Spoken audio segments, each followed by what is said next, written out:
I didn't hear my grandmother's voice until the day she destroyed my uncle's life. The strange part wasn't what she said. The strange part was that everyone in my family believed she couldn't speak at all. Not for years. They believed she couldn't hear either. So when my uncle stood in a courtroom weeks later, white as a sheet, staring at the 82-year-old woman he had abandoned like unwanted luggage, he looked as though he'd seen a ghost. But none of that would have happened if I hadn't come home that night and found her sitting outside my apartment, along with 2 old suitcases and a note that changed everything. I was exhausted when I got home. The kind of exhausted that settles into your bones and stays there. I had spent the previous 14 hours at Fort Carson dealing with personnel reviews, training schedules, and a last-minute readiness inspection that had somehow become my problem.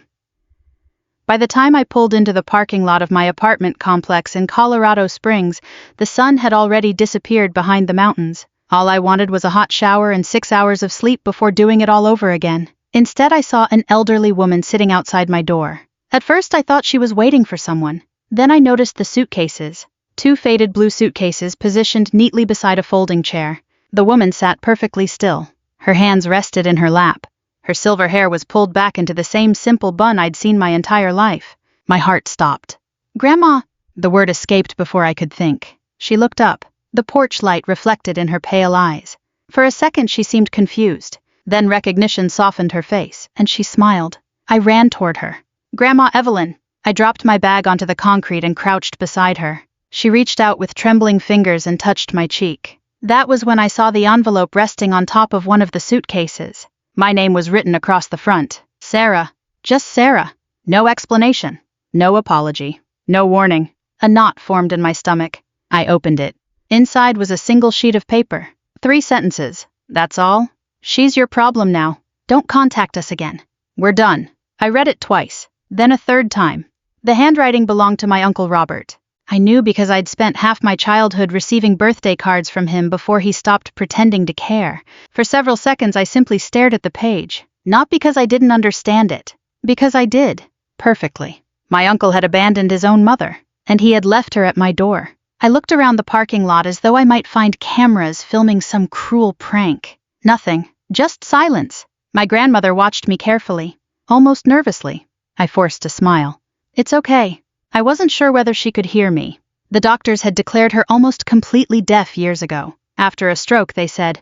Then another health problem affected her speech. Eventually, the family stopped speaking to her altogether. They spoke around her, about her, never to her. I suddenly wondered if anyone had ever bothered trying. I pulled out my phone. Robert didn't answer. Straight to voicemail. I called again.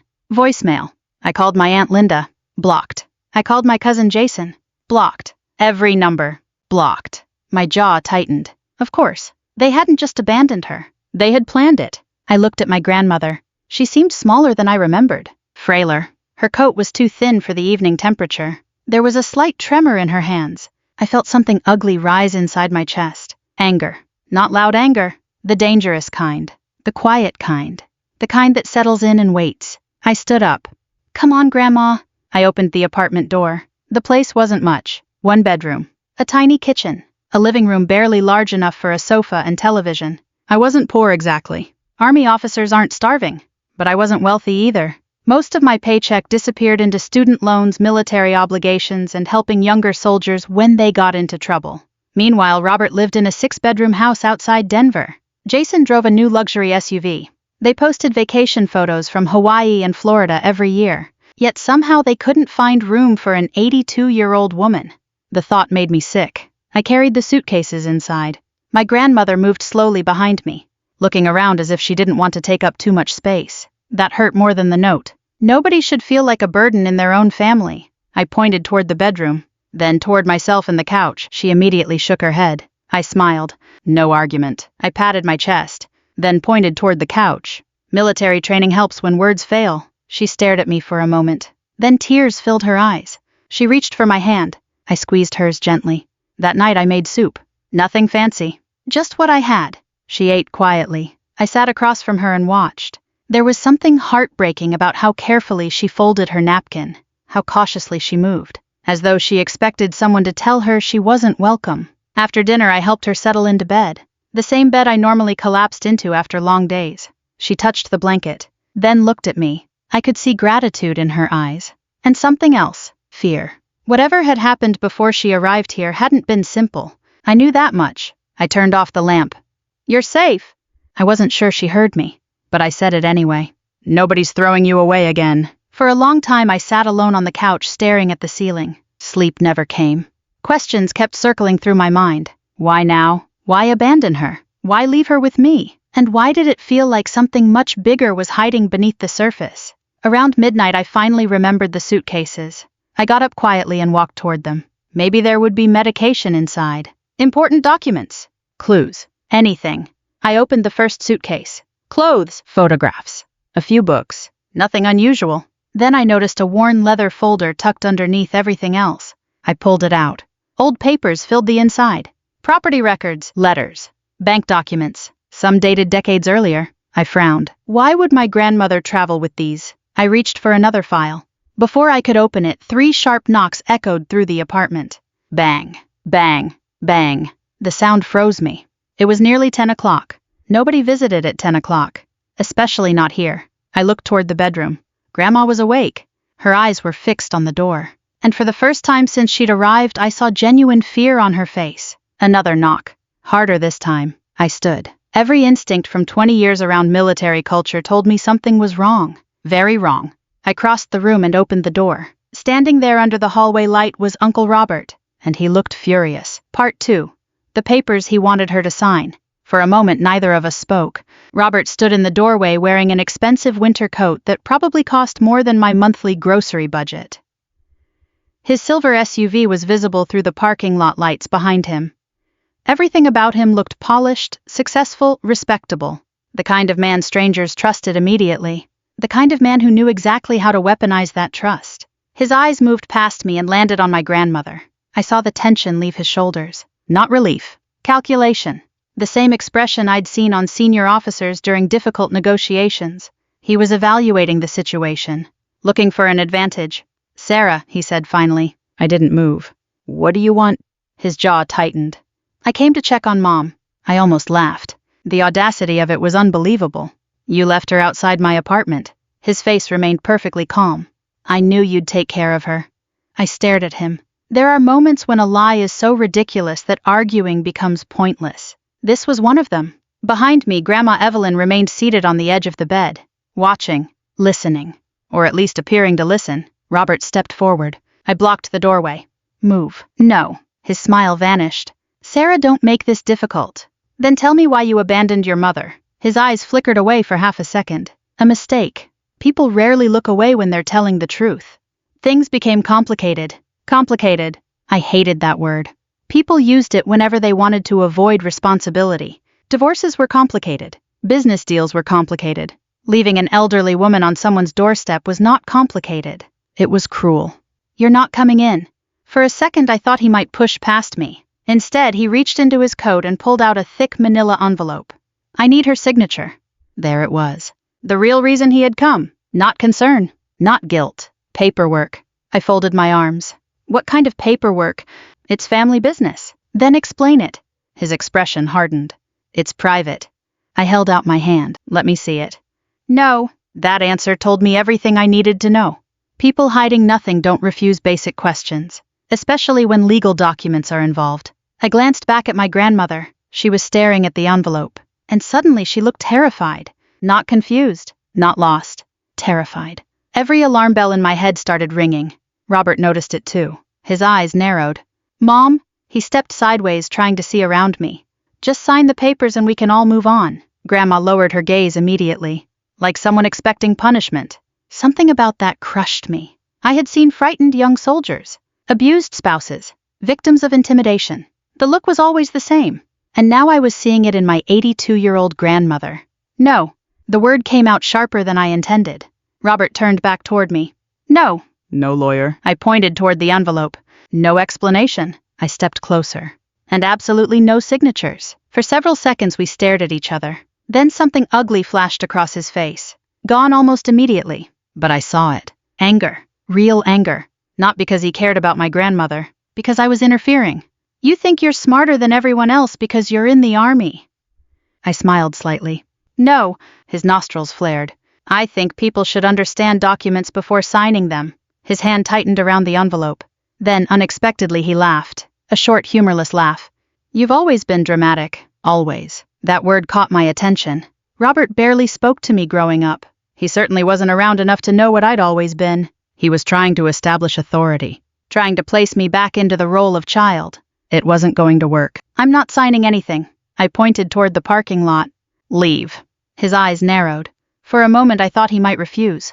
Then he looked past me again, at my grandmother, and something silently passed between them. I couldn't identify it.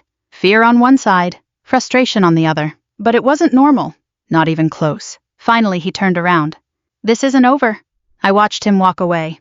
The SUV disappeared into the darkness minutes later. Only then did I close the door. The apartment felt strangely quiet. I turned toward my grandmother. She was trembling. Not violently. Just enough to notice. I sat beside her. It's okay. She looked at me. Then toward the door. Then toward the envelope Robert had briefly displayed. Whatever those papers were, she understood them. That much was obvious. I squeezed her hand, and silently promised myself I would find out exactly what my uncle was trying to hide. The following week settled into a routine. A strange routine. But a good one. Every morning before reporting to base I left breakfast ready. Every evening I came home as quickly as possible.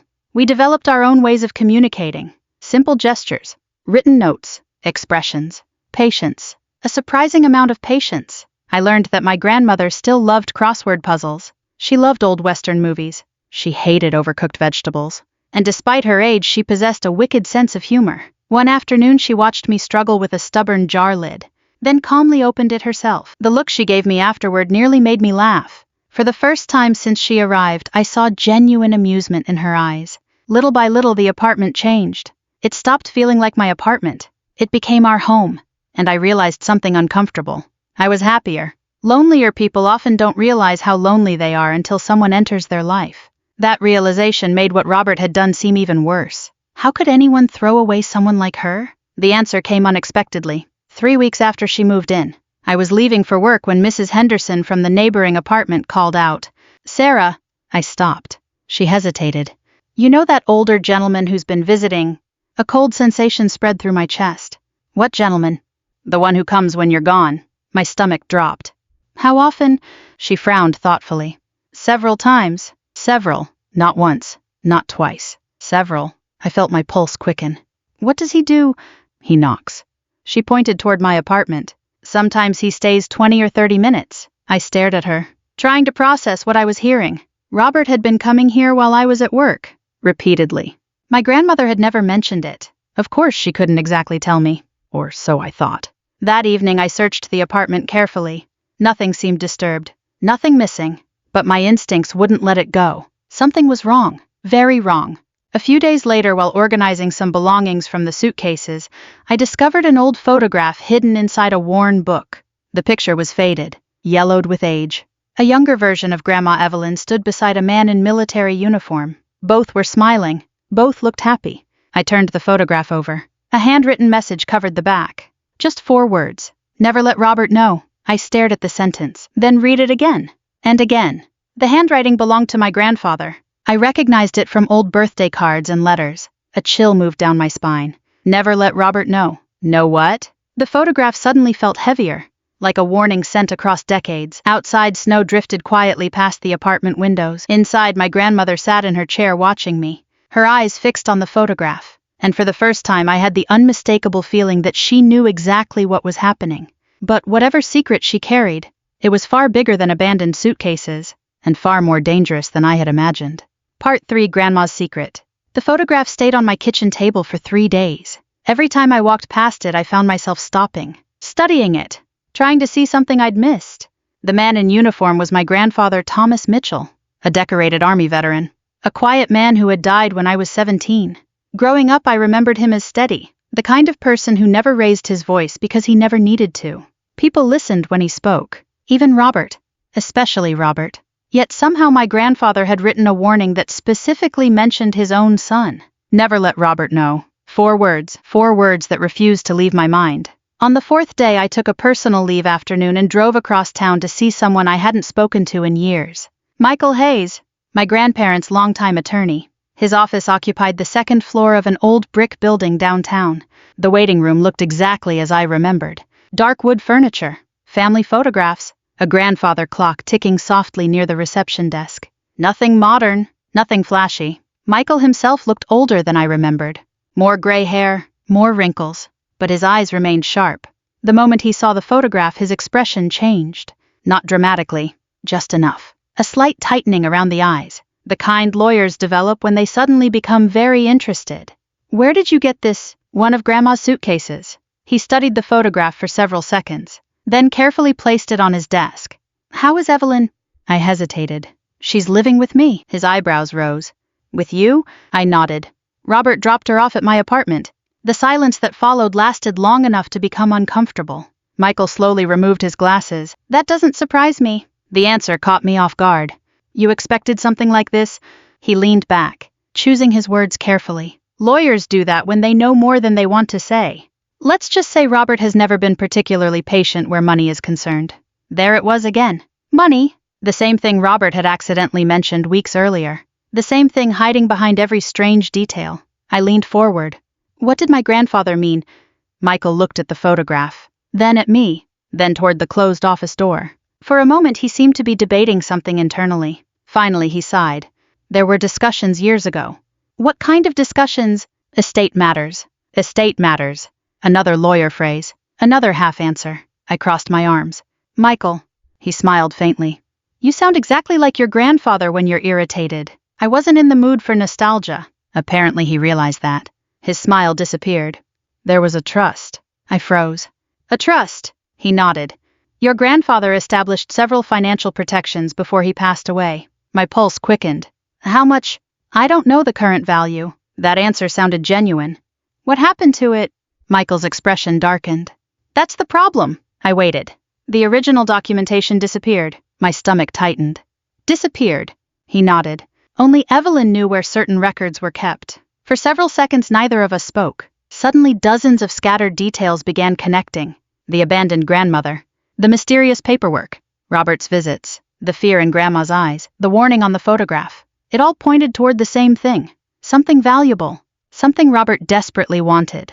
"What about Grandma's medical records?" Michael frowned. "What about them?" "They said she couldn't speak." His expression changed again, this time more noticeably. "Who said that?" "My family." Michael leaned back slowly, then shook his head. "I've never seen documentation confirming complete loss of speech." I stared at him. "What?" "Evelyn's hearing deteriorated significantly." He nodded. "That's true." "But speaking," he shrugged. "I was never informed she became entirely incapable of speech." A strange sensation ran through me, like standing on unstable ground. For years, everyone in the family had accepted that Grandma couldn't talk. Nobody questioned it. Nobody challenged it. Nobody investigated it, including me. The realization bothered me more than it should have. I left Michael's office with more questions than answers. The drive home felt longer than usual. Snow-covered mountains stretched across the horizon. Traffic crawled. My thoughts raced. By the time I reached the apartment, dusk had settled over the city. Grandma sat near the living room window knitting. The sight instantly calmed me. For a moment I simply watched her, trying to reconcile the woman in front of me with everything I'd learned. Finally I sat across from her. The photograph rested in my hands. She noticed immediately. Her eyes lingered on it, then drifted away. I took a breath. "Grandma." She looked up. I spoke slowly, clearly, not because she was incapable, because I wanted her to understand every word. "Can you really not speak?" The question hung between us. For several seconds nothing happened. Her face remained unreadable. Then she lowered her eyes. No answer. No reaction. Nothing. I immediately felt guilty. Like I'd asked something unfair. Something invasive. I reached across the table and squeezed her hand. "It's okay. Maybe Michael was wrong. Maybe there were details nobody knew. Maybe I was chasing ghosts." That night I convinced myself to stop overthinking. The next morning I returned to work. The following 2 days passed normally.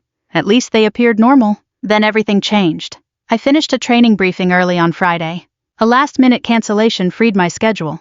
For once I was heading home before sunset. I remember feeling almost cheerful.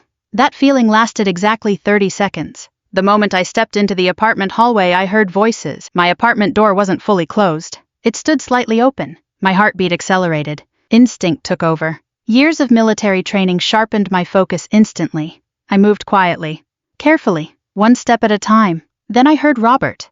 Just sign it. The anger in his voice was unmistakable. I reached the doorway, looked inside, and froze. My grandmother sat at the kitchen table.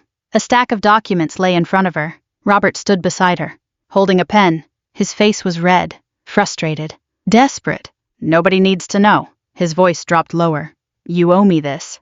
I felt something snap inside me. Get away from her. Robert spun around. Shock flashed across his face, then irritation, then fury. What are you doing here? I walked directly between him and my grandmother. What are you doing here? The pen disappeared into his pocket. The documents followed. Too quickly, far too quickly. Like someone caught stealing. Family business. The same answer, the same lie. I stepped closer. No. His jaw tightened. You don't understand. Then explain it. For several seconds he remained silent. Then the mask slipped. Not completely. Just enough. Enough for me to see what had been hiding underneath all along. Greed. Pure greed. That money belongs to my family. The words escaped before he could stop them. Money. Again. There it was. The truth finally exposing itself. His eyes widened slightly. He realized his mistake. I realized it too.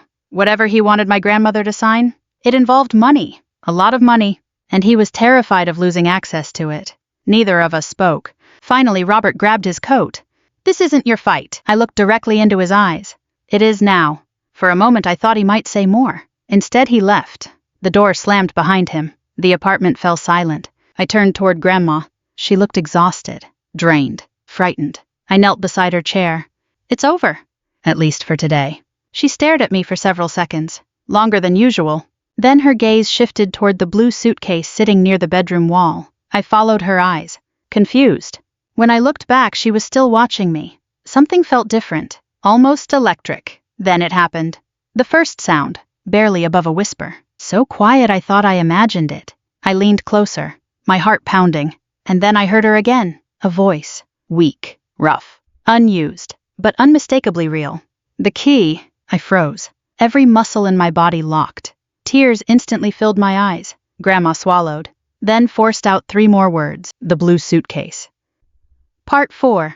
The woman everyone underestimated. For several seconds I couldn't move, couldn't breathe, couldn't think. I just stared at my grandmother. The room seemed to shrink around us. The ticking kitchen clock, the hum of the refrigerator, the distant traffic outside. Everything faded. There was only her, and the words she had just spoken.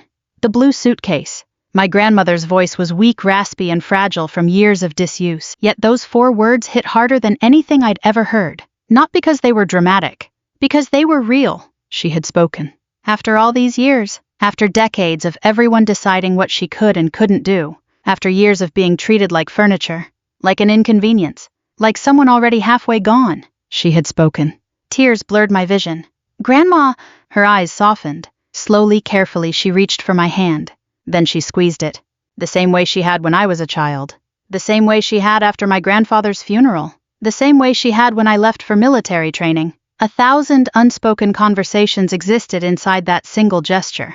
I swallowed hard, then looked toward the suitcase. The blue suitcase sat against the bedroom wall exactly where it had been since the day she arrived. Ordinary, worn, forgettable, and apparently important enough to frighten Robert. I stood and carried it to the kitchen table. Grandma watched silently. When I placed it in front of her, she nodded, once, slowly. Permission. My hands trembled slightly as I opened it. At first nothing seemed unusual. Clothing, photographs, personal items. Then I noticed the false bottom. It was hidden well. A thin panel beneath folded sweaters. Someone who wasn't specifically looking for it would never have noticed. I carefully lifted it, and immediately understood why Robert had been desperate. A thick collection of folders filled the hidden compartment. Dozens of them. Some old, some newer. Everyone carefully organized. Everyone labeled in my grandmother's handwriting. I looked at her. She nodded again. Open them. So I did. The first folder contained bank statements. The second contained investment records. The third contained property documents. By the 4th folder, my pulse was racing. By the 5th, I knew exactly what I was looking at. Evidence. Years and years of evidence. Detailed. Meticulous. Devastating. I spent most of that night reviewing documents. Then the next day. Then most of Sunday. And the deeper I went, the worse it became. Robert hadn't simply taken advantage of his mother. He had systematically stolen from her. For years. sometimes through questionable transfers, sometimes through forged authorizations, sometimes through shell companies connected to Jason. Each individual transaction looked innocent, small enough not to attract attention, but together, the picture was horrifying. Millions of dollars, not thousands, millions. My stomach turned as I worked through the records. I kept waiting to discover a misunderstanding, a reasonable explanation, something, anything, but there wasn't one. The pattern remained consistent. Robert transferred money. Jason benefited. My grandmother lost assets, again, and again, and again. Late Sunday afternoon I found a sealed envelope. It contained several handwritten letters. The first one was addressed to me. My hands shook as I unfolded it. Sarah, if you are reading this, it means two things. First, Robert finally became desperate. Second, I was right about you. I stopped reading. Emotion tightened my throat. For a moment I simply stared at the page, then continued. You always reminded me of your grandfather. You listen before speaking. You pay attention when others do not. Most importantly, you stay when leaving would be easier. The words hit harder than expected. I wiped my eyes and kept reading. For years I pretended to know less than I did. Sometimes people reveal their true character when they believe you are powerless. Robert revealed everything. The room felt very quiet, painfully quiet. The letter continued for several more pages, and with every paragraph another piece of the puzzle fell into place. The truth was almost unbelievable. Years ago, after my grandfather died, my grandmother discovered irregularities in financial accounts. She confronted Robert. Instead of stopping, he became more careful, more patient, more sophisticated. Eventually she realized something important. If Robert believed she was watching, he would hide. If he believed she was helpless, he would become careless. So she let him underestimate her. For years. I lowered the letter. My grandmother sat quietly across from me, watching, waiting, not for sympathy, not for praise, just waiting for me to understand. And finally I did. She wasn't weak. She wasn't passive. She wasn't confused. She had been gathering evidence patiently, relentlessly, like a hunter setting a trap. The realization left me speechless. Most people would have fought openly. Most people would have demanded justice immediately. Grandma had chosen a different strategy. She had waited until Robert exposed everything. And now he had. Completely. The following morning I drove straight back to Michael Hayes. This time I brought 3 boxes. By the time I finished unloading them, his secretary looked concerned. Michael looked alarmed. What happened? I placed the first folder on his desk, then the second, then the third. His expression changed within minutes. The longer he reviewed the documents, the more serious he became. Finally, he removed his glasses, exhaled slowly, and looked directly at me. Good Lord. That wasn't the reaction I wanted, but it was probably the reaction I expected. How bad is it? Michael leaned back. For several seconds he simply stared at the paperwork. Then he answered. Worse than I imagined. I sat quietly, waiting. He tapped several documents. These records establish a pattern. Another tap. These establish intent. Another. These establish fraud. I swallowed. How much? He calculated briefly. Then gave me a number. I felt physically ill. More than $3 million. $3 million. The figure seemed unreal, almost impossible. Yet the document supported every dollar. Michael closed the final folder. Robert is in serious trouble. For the first time since this nightmare began, I felt something resembling hope. Not revenge. Not satisfaction. Hope. Because for once the truth wasn't hidden. It was documented. Recorded. Proven. And facts are stubborn things, especially in court. The legal process moved faster than I expected. Much faster. Within days, formal filings were underway. Emergency motions followed. Financial reviews began. Investigators became involved. And suddenly the people who had ignored my grandmother for years were paying very close attention. Robert called repeatedly. I never answered. Jason left messages. I deleted them. Aunt Linda sent 3 emails. Unread. For the first time they were frightened. Not because of me. Because of evidence. Evidence they couldn't explain away. Then 1 week later everything changed again. A courier arrived at Robert's home. He signed for the package personally. Inside was a court summons, along with formal notice of civil action. According to Michael, Robert initially laughed. Actually laughed. He assumed I was behind it. He assumed an angry niece had decided to cause trouble. Then he reached the final page and saw the name of the plaintiff. The laughter stopped. Because the lawsuit wasn't filed by Sarah Mitchell. It wasn't filed by Michael Hayes. It wasn't filed by any government agency. The person bringing the case was the one person Robert had spent years underestimating. The woman he believed couldn't hear him, couldn't understand him. Couldn't fight back. Evelyn Mitchell, his mother. Part 5. Grandma finally spoke. The courtroom was quieter than any church I'd ever entered. Not because it was empty, because everyone was waiting for something they couldn't quite define. The hearing had attracted more attention than anyone expected. Financial investigators filled several rows. Attorneys shuffled documents across polished tables. Reporters sat near the back after learning that millions of dollars and years of alleged fraud were involved. And at the center of it all sat my grandmother, Evelyn Mitchell, 82 years old, small, silver-haired, wearing a simple navy dress she had owned for years, looking at first glance like the least powerful person in the room. That illusion lasted exactly 30 minutes. I sat beside Michael Hayes at the plaintiff's table. Across the room, Robert stared straight ahead. His confidence looked forced now, fragile. The man who had swaggered through life believing he controlled every situation was beginning to understand something terrifying. Control is easy when nobody knows the truth. The moment the truth surfaces, everything changes. Jason sat behind him, pale, restless, constantly checking his phone. Neither of them looked anything like the people who had blocked my number after abandoning Grandma outside my apartment. Now they looked worried, very worried. The judge entered. Everyone rose. The hearing began. For nearly an hour, attorneys reviewed financial records, transfers, property documents, and corporate filings. Robert's legal team tried to explain the transactions, tried to portray them as misunderstandings, family arrangements, accounting errors. But every explanation seemed weaker than the one before, because facts have weight, and the evidence Grandma had collected weighed a great deal. Still, Robert held on to one final hope. I could see it. He believed his mother would never testify, even if she appeared in court. Even if she sat in the witness chair, even if she wanted justice, he believed she couldn't speak. The same mistake he had been making for years. Eventually Michael stood. Your Honor, the plaintiff would like to testify. A ripple moved through the courtroom. Robert's attorney immediately objected. Michael calmly responded. The judge reviewed several documents, then nodded. Mrs. Mitchell may take the stand. I helped Grandma walk forward. The room watched. Every eye followed her. Every whisper stopped. I could feel Robert staring. Probably wondering why we were bothering. Probably expecting silence. Probably expecting weakness. Grandma settled into the witness chair. The judge smiled politely. Mrs. Mitchell, do you understand why you're here today? For one heartbeat, nothing happened. Then Grandma lifted her head and spoke. Yes, Your Honor. The effect was immediate. The courtroom froze. A reporter dropped a pen. Someone gasped. Jason's mouth literally fell open. But nobody looked more shocked than Robert. The color vanished from his face. His hands tightened around the edge of the table. He looked as though reality itself had betrayed him. For years he had built his entire plan around one assumption, and that assumption had just collapsed. Grandma continued. Her voice wasn't strong. It wasn't dramatic. It didn't need to be. Truth rarely needs theatrics.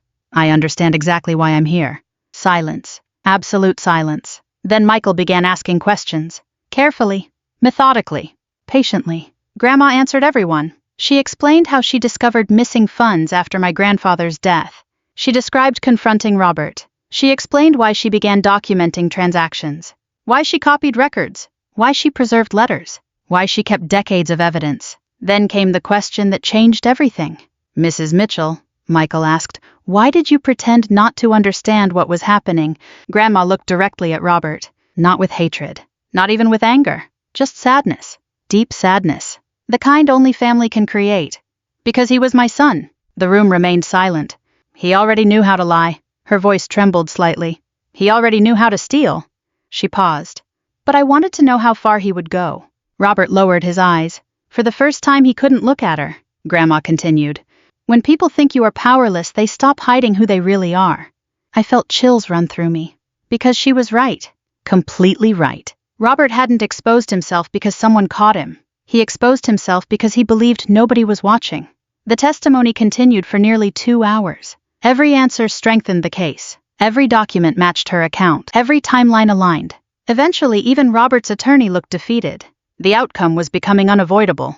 Near the end of the hearing, the judge reviewed the evidence one final time. The courtroom waited. The silence felt endless. Then the judge spoke. His words landed like thunder. Asset freezes. Financial recovery proceedings, expanded fraud investigations, additional reviews involving associated companies. Several findings were referred for further legal action. Each announcement drained more color from Robert's face. Jason looked ready to collapse. The hearing ended shortly afterward. People began filing out. Reporters rushed toward the doors. Attorneys gathered paperwork. Conversations erupted throughout the room. Yet amid all the movement, I noticed something unexpected. Grandma remained seated, quietly, peacefully, as though a burden she'd carried for years had finally been lifted. I walked over. "You okay?" She smiled. A real smile. The kind I'd rarely seen since she moved in. Yes. One simple word. One beautiful word. Outside the courthouse, cameras waited. Questions flew in every direction. Neither of us stopped. Neither of us answered. We simply walked to the car together. The mountain air felt fresh, clean, like the beginning of something rather than the end. The months that followed brought consequences. Serious consequences. Robert lost control of several assets. Multiple accounts were frozen. Properties were sold. Investigations expanded. Jason's business became part of the review process. Eventually, both men faced realities they had spent years avoiding. Actions have consequences, especially when those actions are documented. Meanwhile, life became quieter, better. Grandma moved into a small house not far from my apartment. Not a mansion. Not some fantasy estate. Just a comfortable home with a garden she loved. She spent mornings reading on the porch, afternoons tending flowers, evenings watching old westerns. The peace suited her. One afternoon several months later, we sat together beneath a maple tree in her backyard. The sun was beginning to set. The sky glowed orange and gold across the Colorado horizon. For a while, neither of us spoke. We didn't need to. Then I asked the question that had been living in my head for months. "Why didn't you tell me sooner?" Grandma smiled, a small smile. Thoughtful, patient. The kind grandparents save for important moments. Then she looked toward the garden. I was waiting. For what? She turned toward me. Her eyes shimmered slightly. To see who stayed. The answer hit harder than anything I'd heard during the trial. Not because it was dramatic. Because it was true. People often claim they love you. But real love reveals itself when helping becomes inconvenient.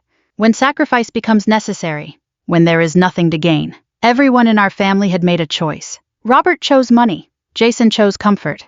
Others chose silence. And somehow, despite having the smallest apartment and the fewest resources, I had chosen to stay. Grandma squeezed my hand. Now I know. I couldn't speak for a moment. The sunset painted everything gold around us. The garden, the porch, the woman who had survived betrayal without becoming bitter. Eventually I smiled and squeezed her hand back. Because after everything that had happened, one truth remained. Family isn't defined by who shares your blood. Family is defined by who stands beside you when everyone else walks away. And sometimes the quietest person in the room ends up speaking the loudest truth of all. If this story touched your heart, I'd love to hear your thoughts. Have you ever discovered who truly cared about you during a difficult time? Leave a comment below and tell me where you're watching from. We share stories like this every day, stories about family resilience, courage, and justice. So if you'd like more journeys like this one, be sure to subscribe and join us. Until next time, take care of the people who stay, because they're the ones who matter most.